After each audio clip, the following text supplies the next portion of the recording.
حس میکنم دنیا خیلی بزرگه و خیلی جا داره که من خیلی چیزا رو ببینم. نباید اینجا استاپ شم. روحیم به یک جا موندن تا آخر اون شاید نخوره. و گفتم رفتم دنبال شرایط کشور مختلف گشتم و متوجه شدم که خب ایتالیا یکی از راحت ترین هاشه، هم به لحاظ اینکه سختی کمتری داره، هم به لحاظ اینکه دانشجو پذیره و هم به لحاظ بود مالیش خیلی به صرفه تره. دانشجوی اومدن بهت این فرصت رو میده که انگار یک دفعه توی جامعه عجیبی ولت نمیکنن، انگار با یه مراقبتی وارد جامعه میشی، چون وقتی که دانشجویی تو همت دانشگاه رو داری. فرایند این که چجوری بخوایم مثلا مهاجرت کنیم ایتالیا چجوریه؟ چقدر پروسش طول کشید؟ و برای من کلا کمتر از یه سال شد از زمانی که تصمیم گرفتم تا زمانی که اومدم ایتالیا. خیلی هم این وسط شانس آوردم تو این پروسه، یه سری چیزا از بیخ گوشم گذشت و همه کارا رو خودم انجام دادم. یعنی اونجوری بودم که خب حالا من امتحان میکنم یه سال خودم. زبانم رو که خب من همیشه داشتم تو زندگیم، برام زبان خیلی مسئله عجیبی نبود. یعنی صاف مثلا دقیقا افتاد تو اون برهه‌ای که گفتن آیلتس کنسل شده و نمیدونم بعد این ترکیه و امتحان بدین و این حرفا. من شانس آوردم یه دونه امتحان تونستم رزرو کنم تو همون شیراز، فوری آیلتس رو دادم. یعنی به نظر من ماجرا از آیلتس شروع میشه. یعنی دیگه واقعا زبان قرار باشه اذیتت کنه خیلی اذیت میشی. ایتالیایی هم میخوندی یا بعد از اینکه حالا آیلتس تو با دولینگو شروع کرده بودم. خوب شد که شروع کردم یه چیزی، ولی بد شد که بیشتر از اینا به فکر زبان نبودم. یعنی به نظرم حتی میارزید به جای اینکه استرس اینو داشته باشم که نمره آیلتسم بره بالا، حداقل یه ذره ایتالیایی میخوام. بعد چی شد؟ بعد آیلتس رو گرفتی و آیلتس رو گرفتم. بر من استرس بخش اصل کاریش قضیه پذیرش بود. 2 جا رو تو ایتالیا بیشتر اقدام نکرد، فقط 2 جا، پلی‌تکنیک میلان و پلی‌تکنیک تورین، و همه چیزو خیلی هول انجام دادم. همزمان سر کار میرفتم، بعد عصرا برمیگشتم. اینجوری بودم که خب حالا یه تلاشی هم بکنم. نمیدونم پورتفولیومو هول بستم، نمیدونم مدارکم لحظه آخری میرسید، همش مدارکم آزاد نبود و من 2 تا دانشگاه اپلای کردم. پلی‌تکنیک میلانو خیلی دیر اپلای کردم، مثلا کال آخرش شاید مثلا یکی از آخرین نفرایی که اپلای کردم من بودم و خب پذیرش نگرفتم اونجا رو. بعدها فهمیدم که خب خیلی به پورتفولیو اهمیت میدادن، خیلی رقابت شدید بوده. بعد نمیدونم اینکه کال اول اپلای کنی شانست بیشتره. خیلی چیزا دست به دست هم داد که من میلانو قبول نشد. برای تورینم 2 تا انتخاب داشتیم. 2 تا شاخه بود، یکی آرکیتکچر فور سستینبیلیتی بود و یکی هم کانستراکشن سیتی، که من دوباره انتخاب اولم رو رد شدم و اینجوری بودم که خب دیگه حالا مثلا آزمون خطا کردیم و پورتفولیومم اون یادم با محمد حسن فروزاندفر ریویو کردم، بعد خیلی بد بود. کارای دانشگاهی تو گذاشته بودی بیشتر یا همون کارهایی که توی دفتر اینا میکردی اونا هم بودش؟ توی پورتفولیوی میلانم با تورینم فرق داشت. پورتفولیوی میلانو ریویژن کردم و کلی کامنت منفی گرفتم. اینجوری بود که اصلا دختر تو اصلا تو چرا این کارو کردی با پورتفولیو؟ این چه قالب، مثلا یه لیاوت عجیب غریبی گذاشته بودم. بعد برای تورین اومدم حالا یه ذره ادیتش کردم. بعد هر دانشگاهی هم خواسته خودشو داشت. مثلا تورین گفته بود که اگه اشتباه نکنم حداقل 3 تا پروژه دانشگاهی باید داشته باشین، بیشتر از 2 تا پروژه پروفشنال نباید باشه. محدودیت صفحه و حجم داره و خیلی سلکتیو باید انتخابش می‌کردی. تو مکاتبه کردی با استادی توی دانشگاه یا نه اینطوریه که کلا درخواست میدی به دانشگاه بعد اونا باید جواب میدن؟ نه ایتالیا فکر نمی‌کنم مثلا ارشدش مکاتبه‌ای باشه. نه یه کمیته دارن که اون واجدای شرایط رو حالا بررسی میکنن بر اساس معدل، نمره زبان، پورتفولیو. بعد یه سری چیزا هم من بعداً فهمیدم که شانسیه. مثلا یهو شاید اون کمیته تصمیم بگیرن که اوکی سال به اندازه کافی ایرانی گرفتیم دیگه ایرانی نمیگیریم. فکر کنم دکترا اینجوریه که مطمئن نیستم، اما دکترا رو هم حتی شاید بعضی دانشگاه باشن که فقط اپلای کردنی باشه. مثلا من چون دنبال دکترا نرفتم هیچ گونه اطلاعات دقیق راجبش ندارم، ولی چیزی که میدونم برای ارشد معماری نه برای میلان نه برای تورین من این دوتا رو آخه فقط اپلای کردم. اینا اصلا مکاتبه با استاد اصلا نداشت. نه الان فکر کنم 2 سال اینا هستش که اونجایی. آره البته من ویزام دیر اومد، خیلی دیر اومد. من آخرین نفر از ورودیمون رسیدم. یعنی مثلا اینجوری بود که ترم 1 شروع شده بود، کلی بچه رفته بودن سر کلاس. من 3 از درس‌ها رو آنلاین پیش برده بودم و هر هفته هم استادا بهم میگفتن که این درس‌ها اصلا روشش آنلاین پیش بردن نیست و ما داریم بهت ارفاق میکنیم کی میرسی و کی ویزات میاد و این حرفا. من پارسال دسامبر اومدم، یعنی 1 سال خورده، 2 سال هنوز نشد. کلا دانشگاهتون رو یه ذره راجبش میگی چجوریه؟ یا مثلا اون رشته‌ای که خودت الان داری میخونی، چون گفتی که راجبش یه ذره صحبت کنیم. اونجا مثلا چیا بیشتر بولده براتون؟ گرایش من پایداری یا همون سستینبیلیتی. 3 تا ترم داریم که توش میریم سر کلاس استانداردش. 4 تا آتلیه داریم. بعد تو هر کدوم از این آتلیه ها مثلا یکیش موضوعش رستوریشن و کانزرویشن، یکیش موضوعش گرین بیلدینگه، یکیش موضوعش آرکیتکچر اند اربنه و آخریش هم که میتونستیم انتخاب کنیم بین ادوانس پارامتریک با ادپتیو پابلیک اسپیسز. بعد که مال من ادپتیو پابلیک اسپیسز بود. بعد تو همه این آتلیه ها اینجوریه که یک محور مهم داره و اونم پایداریه. چجوری ساختمونی طراحی کنیم یا ساختمونی رو دوباره استفاده بتونیم بکنیم که اون مباحث پایداری رو درش در نظر بگیریم. و عمدتاً هم اینجوریه که یه ساختمون اونجا هست، مثلا برای کانزرویشنمون یا برای گرین بیلدینگمون ما یه ساختمون از اول طراحی نکردیم، زمین صاف بموندن. چیزی که روال بود تو ایران یه سایت خالی بایر برمی داشتیم و شروع میکردیم هر کس طراحی میکرد، بالا با هر فرمی. ولی مثلا برای این 2 تا درسه ما اصلا ساختمونی داشتیم که یه مدتی استفاده شده بود و حالا این باید با توجه به اون نیاز جدیدی که ما داشتیم دوباره بازیابی میشد و خیلی چیزا هم توش در نظر مثلا میگرفتیم. مثلا برای رستوریشن و کانزرویشن رو استراکچرش باید به اون استراکچرش باید توجه میکردیم، نقشه هاشو از اول باید کامل در می آوردیم، به بافت اجتماعی منطقه توجه کنیم، چجوری با روی کرده کانزرویشن نه ادپتیو ریوز ساختمون رو زنده کنیم. یا مثلا برای گرین بیلدینگ موضوع این بود که یه مدرسه‌ای که قدیم ساخته شده بود، نه خیلی قدیم، در واقع اینجوری بود که استراکچر رو نگه می‌داشتیم، با توجه به نیاز ممکن بود جایی استراکچر اضاف کنیم، کم کنیم، ولی با اون استراکچر اصلی که اگزیستینگ هست و واقعا اونجا هست پیش بریم. چرا؟ دلیل مهم داره. میگه به خاطر اینکه یه چیزی که باید در نظر بگیریم اینه که خب انرژی، زمان و متریال برده شده که یه ساختمون ساخته شده. بتونی که اونجا هست یا اون فلزی که اونجا استفاده شده ممکنه هنوز قابل استفاده بشه. اگه ما بیایم اینو تخریب کنیم و دوباره شروع کنیم یه دونه ساختمون جدید از اول بسازیم، در واقع انگار داریم محیط زیست رو نادیده میگیریم، اون پایداری اقتصادی رو نادیده میگیریم، پایداری environment و محیط رو نادیده میگیریم. 4 تا آتلیه که دارین مثلا حالت ترمیک میمونه؟ یعنی مثلا طرح یکتون رو شما باید برین آتلیه 1 اینو بگذرونین یا نه انتخاب میکنین از بین اینا که چه ترمی بخواین روی چه موضوعی کار کنین؟ چجوریه این؟ ترم 1 و 2 اینجوریه که شما صرفا سکشن رو انتخاب میکنین که با کدوم استاد بردارید.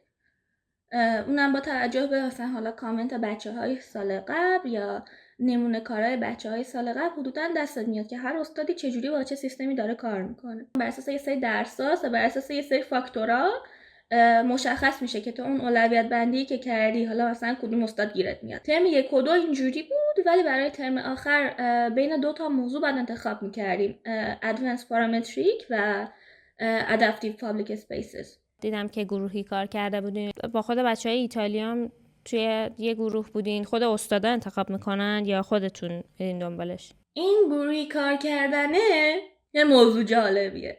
با توجه به اینکه من یادمه تو درسامون تو ایران من فقط یه دونه طرح، اونم طرح نهایی تو دوران کرونا، با دوست صمیمی گروه 2 نفره داشتیم که حالا مثلا با دوست صمیمی یه کوچولو بحثتم بشه پیش میبری کارو.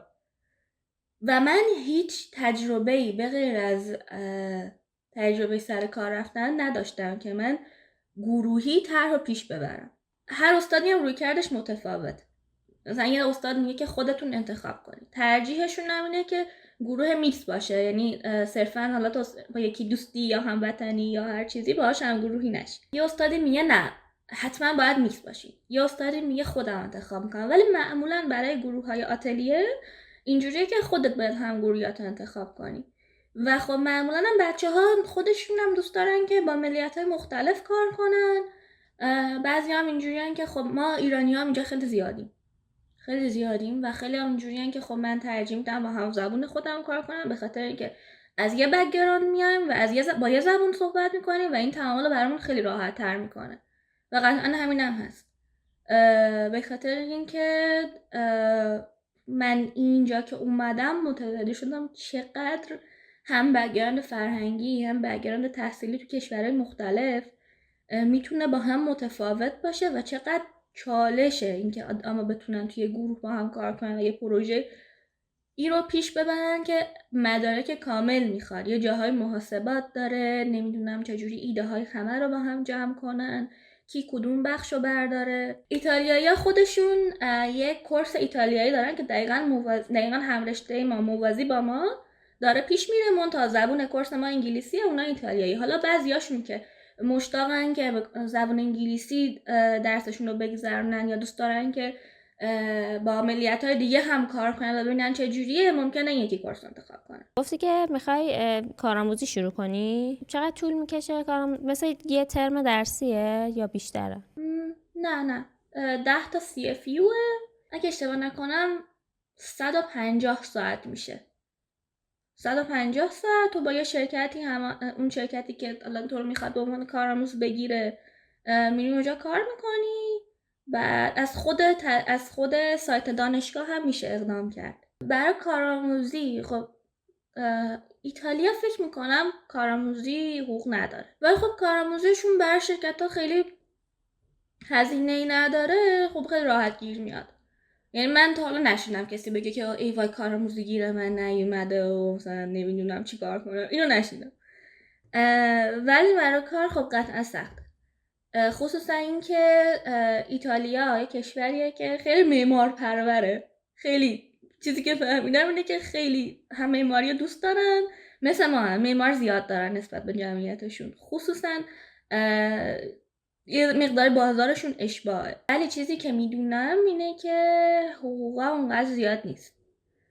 برای مثلا وضعیت بهتر برای کار معماری روم و میلان فرصت‌های بهتری هست قطعاً و طبیعتاً، ولی خب اونجا باز هزینه‌های زندگی هم بیشتره.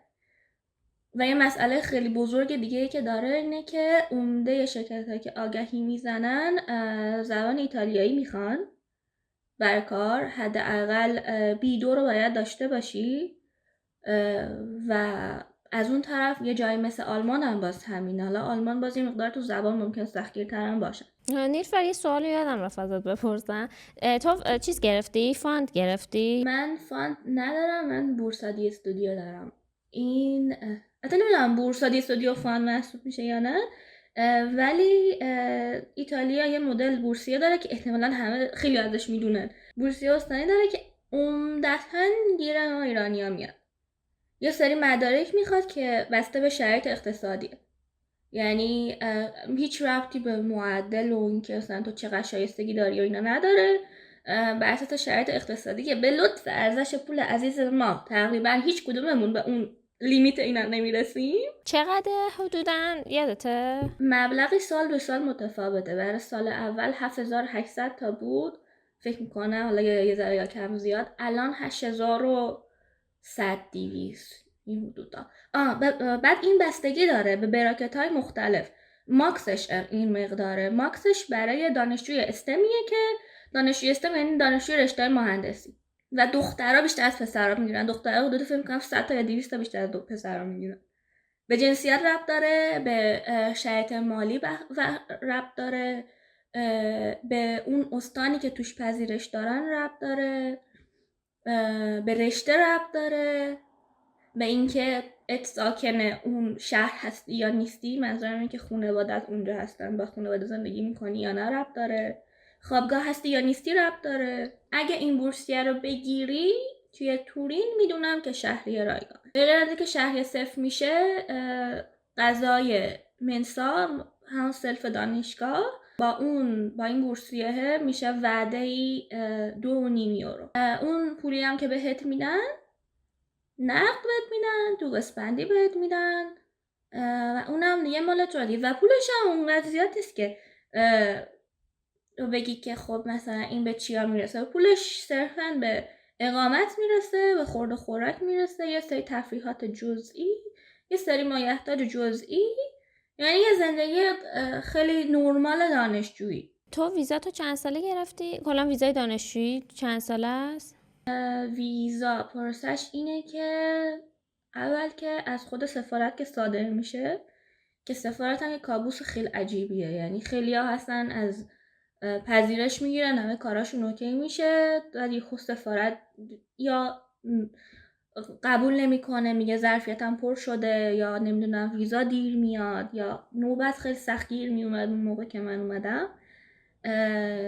ویزا رو من یادمه بعضیا رو 90 روزه صادر کرده بودن، مثلا مال من 365 روزه بود. نمیدونم به چی ربط داره، ولی میدونم که فرق داشت. بعد اینجا که میای اولین کاری که میکنی میری اقدام میکنی برای پرمسو دی سوجورنو. پرمسو دی سوجورنو برای اقامت، اجازه اقامت تو ایتالیاست. بعد سالی یه بار میری تمدیدش میکنی، یه سری شرایط داره برای دانشجویی، اینه که یه تعداد واحد خاص باید پاس کرده باشی که عمدتاً همه پاس میکنن. درست که تموم شد یه شرطی هست به اسم چرکولاورو، این دنبال کار میگرده طرف. فکر میکنم بین 6 ماه 9 ماه 1 سال این چیزاست. بعد ویزا این اقامت تو از دانشجویی تبدیل میکنی به کاریابی. بعد از کاریابی حالا یه جایی که کار پیدا کردی، حتی اگه کار جنرال هم باشه و که صرفا قرارداد داشته باشه و بتونی ببری ارائه بدی که من دارم کار میکنم، تبدیل میشه به کاری. این سوال فکر کنم از خودت هم یه بار پرسیده بودم که چرا اصلا مهاجرت کردی به ایتالیا. راجع به اونم دوست دارم که یه ذره صحبت کنی. تو این موضوع شاید من واقعا یه مقدار با جوونی و خامی پیش رفتم، و خب جوونی خامی هم خیلی جوونی خامی بدی نبود. من از بچگی تحت تاثیر یه سری رویاها بودم و اون ساختمونا و اون اتفاقات که تو ایتالیا میفته، نمیدونم غذاشون، دانشگاهشون، خیلی تحت تاثیر این موضوع بودم تا زمانی که رسید به جایی که متوجه شدم دیگه شرایط تو ایران برای من قابل ادامه دادن نیست. اون زمان و اون لحظه حس میکنم دنیا خیلی بزرگه و خیلی جا داره که من خیلی چیزا رو ببینم، نباید اینجا استاپ شم، روحیم به یک جا موندن تا آخر عمر شاید نخوره. و گفتم رفتم دنبال شرایط کشور مختلف گشتم و متوجه شدم که خب ایتالیا یکی از راحت تریناشه، هم به لحاظ اینکه سختی کمتری داره، هم به لحاظ اینکه دانشجو پذیره، و هم به لحاظ بعد مالیش خیلی به صرفه تره. ولی شاید اگر برمیگشتم عقب این کارو میکردم که زبان یاد بگیرم. و خب دانشجوی اومدن بهت این فرصت رو میده که انگار یک دفعه توی جامعه عجیبی ولت نمیکنن، انگار با یه مراقبتی وارد جامعه میشی، چون وقتی که دانشجویی تو همت دانشگاه رو داری، یه سری حق و حقوق دانشجویی اون اول داری، انگار مثلا یه بچه که وارد یه جامعه میشه، وارد یه جایی میشه و مثلا حالا یه کسی مراقبش هست، بعد خودش شروع میکنه کشف کردن. من همچی حسی رو داشتم با دانشجویی من، این حس کردم که اگر بخوام همون اول کاری مهاجرت کنم، از اون حجم بار و مسئولیت زیادی که میتونه برام پیش بیاد نمیدونستم چی ازم برمیاد. و خب از این لحاظ برام خوب بود، ولی به نظرم اگر زبان، حالا چه ایتالیایی چه آلمانی، اصلا چه فرانسوی، یه زبونی به جز انگلیسی، یعنی انگلیسی رو خیلی خوبه که بلد باشی، یا فارسی هم که خب خدا رو شکر بلدیم، به دردمون نمیخوره اینجا. به جز انگلیسی یه زبان سومی به نظرم خیلی کمک و مهمه یاد گرفتنش، به خاطر اینکه اسمش اروپاست. تو میای اینجا و توقع داری که او مثلا الان همه انگلیسی رو فول حرف میزنن، مثلا کشور پیشرفته فلان بهمان. تو دانشگاه اوکیه، بعد مثلا میری تو کوچه خیابون، اصلا همون دانشجوهای ایتالیایی دیگه خیلی هاشون انگلیسیشون ضعیفه با اینکه دانشجو، میبینی اصلا اونجوری نیست. میری تو بازار کار میبینی اینا زبون خودشونو میخوان که طبیعی هم هست. برای میگم یه زبون سوم میتونه از هر چیزی نجات دهنده تر باشه. من خیلی شنیدم که مردم ایتالیا خیلی تپین و خیلی خونگرمن و گرم میگیرن با تو. اینا که با هم صحبت کردیم گفتی که خیلی مثلا اینجا با روی گشاده ازت در واقع استقبال میکنن. اون چجوری همون جوری بود که طبق تصوراتت بود؟ هم آره هم نه. به خاطر اینکه آره واقعا ایتالیایی‌ها خونگرم هستن. کشورهای مثل ایتالیا، اسپانیا، پرتغال اینا واقعا خونگرم و مهربونن. خیلی شباهت پیدا میکنیم در ایتالیایی‌ها با ما. بعد خیلی خوشن، زندگیشون یه حالت شیرازی طوری داره. خب منم از شیراز میام، خیلی بهم خوش میگذشت و میگذره هنوز. ولی مسئله که وجود داره به نظر من یه مرزی وجود داره. تو هم اونا این مرزو میبینن یه جایی، هم خودت این مرزو میبینی. هر چقدر آدم مهربونی باشن بازم تو یه فاصله داری باهاشون. هم به خاطر اون لنگویج بریر، مرز زبانی بینتونه، هم به خاطر ملیتتونه، به خاطر که اینا به شدت ناسیونالیست هم همزمان هستن. خیلی به کشورشون افتخار میکنن، خیلی به غذاهاشون افتخار میکنن و حق دارن.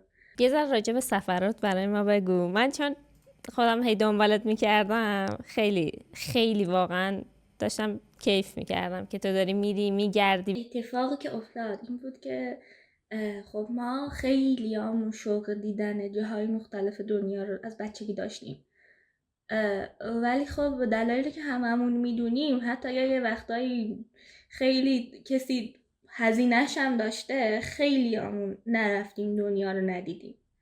و من متوجه شدم که آدمایی که پاسپورت قوی تری دارن خیلی دنیا رو دیدن. اصلا یه پاریس رفتن ساده اصلا براشون خیلی ساده است. مثلا تو با شوق میگی من پاریس بودم و اونا اینجوریه که آره مثلا من یه 10 باری 30 باری پاریس مثلا رفتم دیدم. من اونجوری بودم که خب ببین تو الان اینجایی، ویزای شینگن داری، بعد شهری هم هستی که دور تا دورت پر از جاهایی که دیدنیه واقعا و همه عمر دوست داشتی ببینیشون، دست بهشون کن دیگه. مثلا تو الان این فرصت رو داری و دنیا الان برات بازه، الان به دنیا کانکتی، چه استفاده نمی‌کنی؟ اینجوری شدم که خب تابستونه این کار ندارم، هوای تورینم خیلی گرم میشه تابستون، شروع کنم سفرهای ریز برم و یه کار کنم که حالا برام یه مقدار اقتصادی ترم تموم شد. چون اکثر بچه‌ها برمیگشتن ایران و من اینجوری بودم که خب من که آلردی دیر رسیدم، من که دسامبر اومدم دیگه مثلا الان ایران برگشتنم هنوز یه سال نیست اینجا، مثلا برم جاهای دیگر رو ببینم. هزینه بلیت ایرانم و یه جوری مدیریت میکنم که جاهای مختلف رو ببینم. بعد کلی گشتم دنبال این که خب حالا چجوری ارزون سفر کنم، و چون بورسیه، درسته که بورسیه خوبیه ولی اینجوری نیست که تو با اون بورسیه بتونی بری کل اروپا رو بگردی. این که تو مثلا از ایتالیا بخوای بری آلمان خیلی هزینه میبره. چیزی که بر من جالب بود سبا این بود که بعضی از سفرها اینجا هزینه‌اش از سفری که تو ایران میرفتم کمتر میشد. یه معیار قیمت گذاری جالبی متوجه شدم که وجود داره.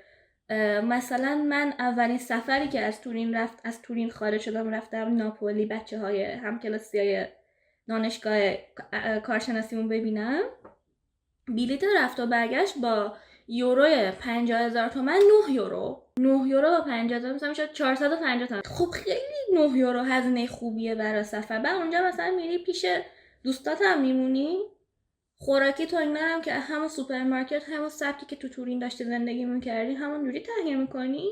انگار مثلا فرق رفتن این سفره با نرفتنش برای تو 9 یوروه فقط. اون امنیتی که داری، خیالت راحته که آقا من تو اتوبوس بشینم، من کسی به خودش به راحتی اجازه نمیده هر حرفی به من بزنه. یا مثلا من فلان شهر مثلا شب دیر برسم، درسته یه مقدار میترسم ولی قابل هندل کردنه. با ناپولی شروع شد، بعد متوجه شدم که بعد آلمان هم یه عالمه دوست داشتم تو شهرهای مختلف که خیلی هاشون هم خیلی وقت بود ندیده بودم. بعد متوجه شدم که آلمان یه دونه تیکت داره که اون موقع با 49 یورو توی کل آلمان همه وسایل حمل و نقل عمومی به جز قطارهای حالا سری و سیر و این حرفا، قطارهای رژیونالش، قطارهای مثلا بین شهریش که آرومتر حرکت میکنن، کل اتوبوس، مترو، همه چی تو با 49 یورو به اندازه یک ماه میشه هزینه حمل و نقل. خیلی جالب بود برای من یه کوله برداشتم، مثلا بعضی جاها همسفر داشتم، خیلی جاهاش همسفر داشتم تو آلمان که بودم. با یه کوله شهر به شهر با این قطارها، هی مثلا اینجوری هم هست که نگران نیستی ساعتش دیر بشه، کم بشه، زیاد بشه، به بلیتت نرسی. هی شهر به شهر تو این شهرهای کوچیک پیاده میشدیم، میگشتیم، سوار قطار میشدیم، حالا یا شب تو خود قطار میخوابیدیم یا صبر میکردیم برسیم پیش دوستامون. یه هواپیمایی اینجا هست مثل رایانر. بعد رایانر به ارزون بودن مشهوره و توی اروپا ایرلاین تو اروپا جابجا میشه. بعد یه آپشنی داره که تو میتونی اون ارزون ترین پروازا رو پیدا کنی. یه دفعه مثلا میبینی بلیت تورین به اسپانیا رفت و برگشت 20 یورو. بعد خب همچی چیزی واقعا ترغیبت میکنه. مثلا فرض کن با پول اصفهان رفتن مثلا میری اسپانیا، در اون حد ارزون شد یه وقتایی نشه، چون به حال اقامت هم داری اگه کسی نداشته باشی پیشش بمونی. من متوجه شدم یک قابلیتی دارم، اونم میتونم تو سفرهای یک روزه دوام بیارم. یعنی چه جوری؟ یعنی شب سوار اتوبوس یا قطار یا هر چیزی میشی، تو اون اتوبوس یا قطار میخوابی، بعد تو راهی میرسی تو یه شهری، اون شهر تو طول روز میبینی، دوباره شب سوار اتوبوس میشی برمیگردی. و این خیلی تن و بدن آدم رو خورد میکنه، ولی به خاطر اینجا خیلی جاها به هم نزدیکن. مثلا الان نیس تا تورین 3 ساعت 4 ساعت فاصله داره، لیون 5-6 ساعت، پاریس با اتوبوس 12 ساعت، دوباره آلمان تا مونیخ بخوای بیای مثلا 10 ساعته، پایین بخوای بری روم بخوای بری مثلا فکر کنم دقیقا نمیدونم 7 ساعت 8 ساعت. یعنی توی فاصله کمتر از 12 ساعته تو به یه قسمت بزرگی از اروپا دسترسی داری که عمدتاً اون قسمتیه که از همش دیدنی تره. و نمیدونم چند وقت پیش یکی هم داشت میگفت مثلا متراژ کل اون غرب اروپا، غرب مرکز اروپا، چیزی تو مایه‌های مثلا فاصله تو ایران ما جابجا میشیمه. یعنی مثلا تو از شیراز سوار اتوبوس میشی 12 ساعت دیگه مثلا میرسی تهران، اینجا سوار اتوبوس شی 12 ساعت دیگه مثلا میرسی مونیخ، میرسی پاریس. آره ولی خیلی جاها رو میتونی بگی، خیلی جاها رو گشتی فکر کنم، نه؟ خیلی الان در حال حاضر دایره دورم رو گشتم. پس الان دیگه میخوای یه پایان نامت مونده. پایان نامت که دیگه تکیه دیگه، درسته؟ یا اونم دوباره گروهیه؟ پایان‌نامه رو این آپشن رو داریم که گروهی هم باشه، ولی من خسته شدم. من اصلا ما تو ایران کجا یاد گرفتیم گروهی کار کنیم؟ چینی ها میان قشنگ اینجوری کنار هم میشینن، همچین هماهنگ، همیشه سر تایم، آن تایم تحویل میدن همشون با هم. و مثلا ما اینجوری هستیم که خب بچه از کجا شروع کنیم که چی کار کنه، چون واقعا نمیدونیم چجوری. جدای از اون مثلا طرح اصلیتون که میگی، بقیه درساتون هم چیزه همش مرتبط با معماری پایداره؟ درسای متفرقمون عمدتاً اینجوریه که به کار میاد. مثلا یه درسی که داشتیم راجع به اقتصاد و مدیریت پروژه و چجوری میتونیم با رویکرد پایداری به این مسئله نگاه کنیم. یا مثلا درسا که ترمی 1 داشتیم راجع به تبدیل، موقع ترجمهش میکنی یه ذره عجیب میشه انرژی ترانزیشن لو کربن، مثلا این چیزا اینجوری سمینارهای که خب مثلا یه کلیتی تو راجع به موضوع متوجه بشی که آقا اصلا پیمان‌نامه‌های جهانی چیه، چشم انداز اروپا و تفاهم نامه ها و توافق نامه هاشون توی اتحادیه اروپا چیه؟ مثلا راجع به تولید کربن چه اتفاقی داره میافته؟ راهکاراش چیه؟ تکنولوژی‌های جدید چیه که دارن این موضوع مدیریت کنن؟ حالا ما به عنوان معمار چجوری اینا رو در نظر بگیریم؟ فقط و فقط یه درس بود که من فکر میکنم که خیلی به کار ما ربط نداشت. اونم یه درسی بود که خب ما توش یاد گرفتیم که تایتلش Environmental History of Architecture بود. یه حالت تاریخ طور داشت و یک کتابی داشت که خیلی کتاب خوبی بود. اومده بود از زمان باستان تا نمیدونم آمریکا و زمان مدرن اومده بود بررسی کرده بود سیر تحول یه سر چیزا رو. بعد و توی اونم به ما یاد دادن که چجوری یه دونه ریپورت پیپر بنویسیم که به نظرم اونم مثلا که تو بخوای بری توی دکترا بخونی یا نمیدونم مقاله بنویسی، اون کورس هم کورس کمک کننده و یا نه ما چیزی نداشتیم که ربط نداشته باشه، همه چیزایی که داشتیم متفاوت. میزان سختیش چون حالا داری به یه زبون دیگه احتمالاً کار میکنی و درس میخونی و اینا و خب حالا خود معماری هم که خیلی شب بیداری داره و سخته و مثلا کار زیاد باید بکنی و اینا، اگه بخوای مقایسه کنی با ایران مثلا چجوریه؟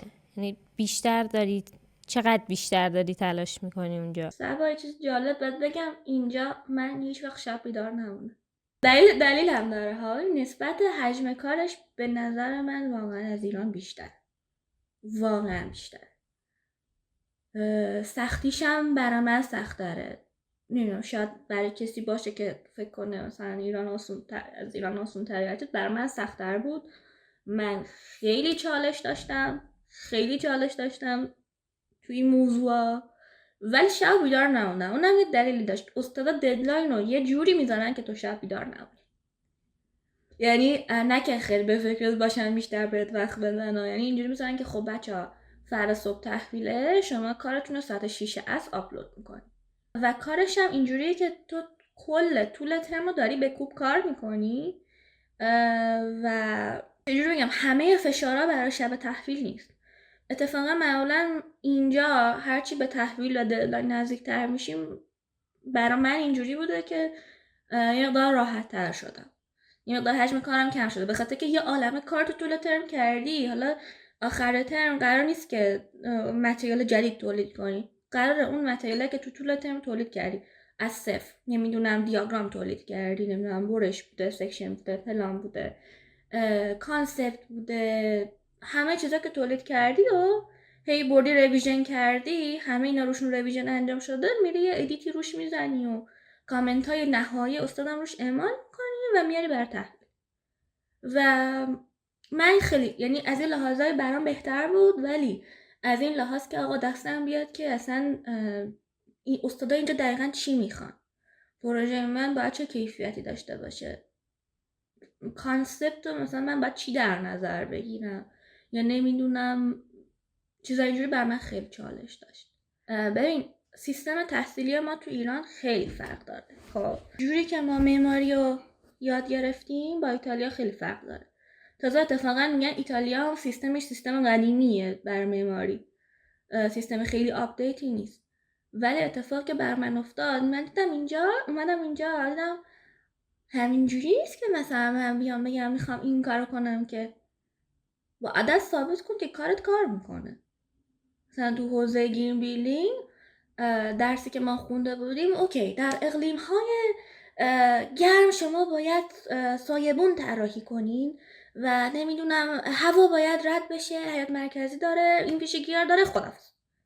اینجا این اتفاق افتاد که آقا بیس فیزیکشو چه جوری انتقال حرارتی انجام میشه، نمیدونم فاکتورهای مختلف چیه، اینا یه کورس داشتن که توی بچلرشون توی کارشناسی کامل اینا رو یاد گرفتن. بعد ما رفتیم و دیدیم که اینا رو نه تنها باید بلد باشی، محاسبه هم باید بکنی، بعد توی دیزاینت از این عددا استفاده کنی که ببینی کار میکنه یا نمیکنه. اگه عددا کار نکرد دیزاین رو عوض میکنی. اگه مثلا یه جایی عددا کار کرد ولی دیزاین خوب نبود، دوباره دیزاین رو عوض میکنی. نمیتونی رو هوا حرف بزنی. یا مثلا این کانسپت های شاعرانه قصه گویانه که ما بهش عادت کرده بودیم. حالا نمیدونم دانشگاه تا دانشگاه هم فرق میکنه ها. دانشگاه ما خدایی دانشگاه بدی نبود. همه چیزایی که ما حالا بوشهر درس خونده بودم اوکی، تو شیراز که کار کرده بودم، مثلا تو همایشا پای حرف 4 تا معمار نشسته بودم که صبا اکثر بوت‌های من اون زمان فرو ریخت.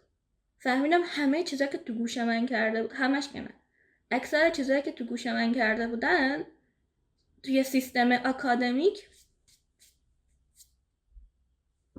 جواب نمید. واقعا راحت نبود. واقعا راحت. نمیدونم دانشگاه دیگه تو ایتالیا چی کار میکنن، ولی به من گفته بودن ایتالیا راحته. به من گفته بودن آدمایی میرن ایتالیا که حالا مثلا پلن COD شونه.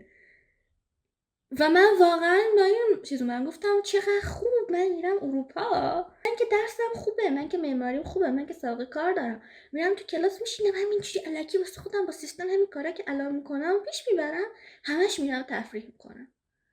بعد اومدم پاس کن. شاید واقعا دانشگاه‌های تو ایتالیا باشن که آسون باشه، شاید رشته هایی باشن که واقعا آبکی باشه، ولی چیزی که من فهمیدم حداقل آرکیتکچر فور سستینبیلیتی دانشگاه پلی‌تکنیکو دی تورینو این نبود.